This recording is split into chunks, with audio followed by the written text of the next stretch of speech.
क्या हुआ सर? कुछ दिक्कत है क्या? आपको खाना अच्छा नहीं लगा? नहीं यार, ऐसी बात नहीं है, खाना तो बहुत अच्छा था, मैंने पेट भर खाया। लेकिन मैं बस आपसे ये रिक्वेस्ट करना चाह रहा था कि अगर आपके पास ये खाना और थोड़ा बचा हो तो पैक कर दीजिए, मैं इसे अपने दोस्तों को भी खिलाना चाहता हूँ। लकी ने कहा और रुस्तम की ओर देखने लगा। वो सब एक पल में ही उसकी सादगी पर फिदा हो गए थे। लेकिन रुस्तम के लिए एक दिक्कत हो गई थी, खाना खत्म हो चुका था और खाना जिन खास मसालों से बना था वो भी उतने ही थे। हाँ सर, आप चिंता मत करिए, हम अभी पैक करवा देते हैं। जैसे ही रुस्तम ने ये बात कही, वो होटल के मैनेजर को बुलाने के लिए कमरे से बाहर चला गया। उसने मैनेजर को फोन मिलाया और उससे जल्दी से जल्दी सारा सामान इकट्ठा करने के लिए कहा। मैनेजर ने तुरंत सारा सामान मंगवाया और रसोई में अपने खानसामों से बाकी का काम छुड़वाकर उन्हें इस काम में लगा दिया। लगभग आधे घंटे के अंदर ही सारा खाना बनकर तैयार हो गया था। रुस्तम सर, खाना तैयार है। रुस्तम ने उससे इशारा किया और अटेंडेंट ने सारा खाना मेज पर लगा दिया। रुस्तम ने एक एक डब्बे का ढक्कन खुलवाया और उसे देखा और उसकी खुशबू भी ली। फिर उसने खाना लकी को दिखाया और बोला, सर आप देख लीजिए, सब कुछ ठीक है ना? अगर आपको और किसी चीज की जरूरत हो तो मुझे बताइए, हम अभी रेडी करवा देते हैं। ये तो बहुत सारा है रुस्तम जी, मेरे तो सिर्फ 3 ही दोस्त हैं, मुझे सिर्फ एक ही बॉक्स दे दीजिए, काफी है। अगर मैं इतना सब अपने साथ ले जाऊंगा तो वेस्ट हो जाएगा। अगर आप चाहें और ये रिटर्न हो सके तो रिटर्न कर दीजिए, और अगर रिटर्न ना हो तो इसे बाकी लोगों में ही बंटवा दीजिए। लकी ने मुस्कुराते हुए अपने लिए एक डब्बे का ढक्कन लगा लिया था। मैनेजर ने डिब्बे के साथ एक बॉटल वाइन भी रखवा दी थी। जैसे ही लकी उस डब्बे को उठाकर निकलने लगा तो रुस्तम उसके हाथ से डब्बा लेने के लिए आगे आया और बोला, अरे सर, आप इसे क्यों उठा रहे हैं? लाइए, मैं इसे उठाकर रखवा देता हूँ। ठीक है रुस्तम जी, लंच के लिए थैंक यू, आप लोगों से मिलकर बहुत अच्छा लगा।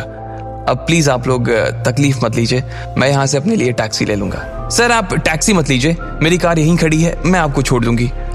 रागनी की आंखों में चमक थी, वो लकी के ऊपर से नजर ही नहीं हटा पा रही थी।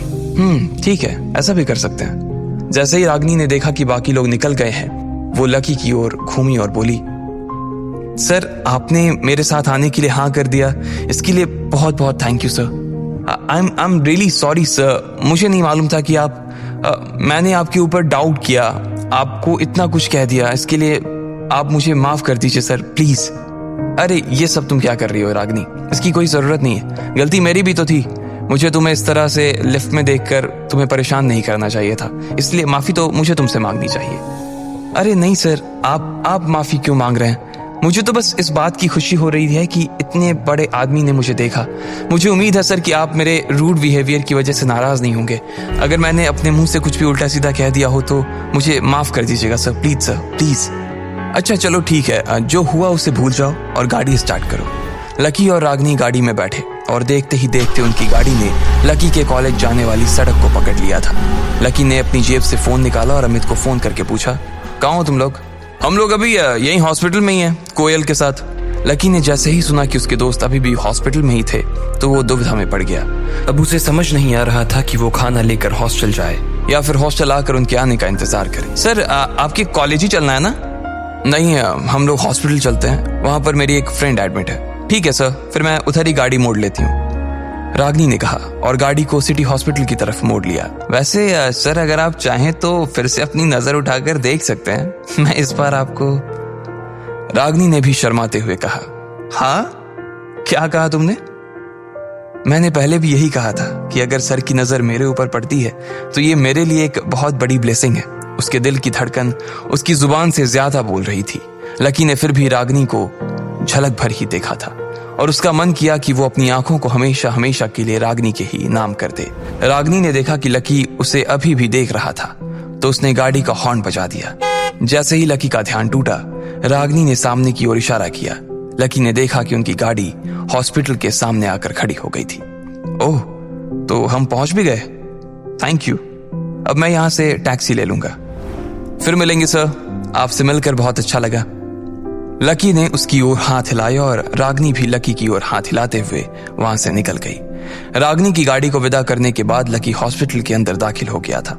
उसने रिसेप्शन पर कोयल के वार्ड के बारे में पूछा और सीधा पहली मंजिल पर चला गया। दाएं मुड़ते ही सबसे पहला कमरा कोयल का ही था। उसका दरवाजा लगा हुआ था। जैसे ही लकी ने दरवाजा खोला, उसके चरमराने की आवाज आई। सब लोग कोयल के आसपास खड़े होकर बातें कर रहे थे और हंसी मजाक कर रहे थे। लेकिन जैसे ही कमरे का दरवाजा खुलने की आवाज आई तो सभी लोग पीछे मुड़े। उन्होंने देखा कि वहां लकी खड़ा था और उसके हाथ में खाने का एक डिब्बा था और कोयल भी उसकी ओर देख रही थी। तो लकी को जबरदस्ती मुस्कुराना पड़ा और उसने कोयल से पूछा, कोयल तुम ठीक हो? कोयल ने उसकी बात का जवाब नहीं दिया। वो उससे आज फिर से नाराज थी। लकी के हाथ में नीला डब्बा देखकर दिशा ने पूछा, ये तुम्हारे हाथ में क्या है? ये तो मैं खाना लेकर आया था, लकी ने कहा। अच्छा, तो तुम हॉस्पिटल के अंदर बाहर से बना खाना लेकर आए हो? तुम्हें मालूम है ना मरीजों को बाहर का खाना नहीं खिलाते हैं। अब वो क्या जवाब देता, उससे समझ नहीं आ रहा था। उसने पसीना पोंछने के लिए जेब में हाथ डाला, लेकिन उसे पता चला कि रुमाल उसकी जेब में नहीं था। उधर लकी की नाक में अस्पताल की खुशबू घुस गई थी। वहीं इधर रागनी की गाड़ी में से लकी की खुशबू जाने का नाम ही नहीं ले रही थी। जब रागनी ने गाड़ी को सिग्नल पर रोका और अपने बगल वाली सीट पर देखा तो पाया कि लकी का रुमाल वहीं गिर गया था।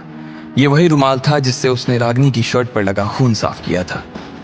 ओहो, सर तो इसे यहीं भूल गए। अब रागनी ने सोचा कि वो अभी हॉस्पिटल से ज्यादा दूर नहीं आई थी, इसलिए उसे फिर से गाड़ी घुमाकर लकी को ये रुमाल देने के लिए जाना चाहिए था। अब आगे क्या होने वाला था? लकी कैसे अपने आप को कोयल के गुस्से से बचाता? और क्या रागनी उसे रुमाल देने के लिए हॉस्पिटल आ जाती? जब सब लोग लकी को रागनी के साथ देखते तो क्या सोचते? इन सभी सवालों के जवाब जानने के लिए नीचे दिए गए लिंक पर क्लिक करके इंस्टॉल कीजिए पॉकेट FM और फ्री में सुनिए दुनिया भर में हंगामा मचाने वाली ये जबरदस्त कहानी इंस्टा मिलियनेयर।